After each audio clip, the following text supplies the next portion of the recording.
Hi legal studs. In this video, we're looking at the different words used in SACs and exams and how you should approach them. The first group of words is distinguish, contrast, and compare.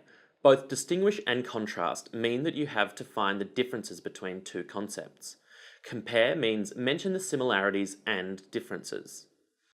Next, you may be asked to identify something. This simply means that you need to tell the examiner in one sentence or less what the question is referencing. Here's an example. In the 2011 exam, students were asked to identify one method of changing constitutional power. To get the mark for identifying the methods, students had to reference either the referendum process, High Court interpretation of the Constitution, or referral of powers. Try to incorporate the question in your answer when you're identifying. For example, High Court interpretation of the Constitution is one method of changing constitutional power. You don't need any more than that. You may also be asked to define something.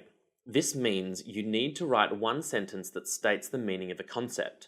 For your SACs and exams, you'll need to try your best to memorize your definitions for as many concepts as you can. For example, I define responsible government as a political principle which states that governments and members of parliament must be accountable for their actions.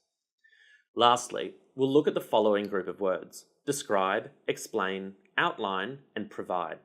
When you're asked a question with these words, you need to tell the examiner what you know about a certain principle or process. Let's imagine you're asked to define and explain the principle of responsible government.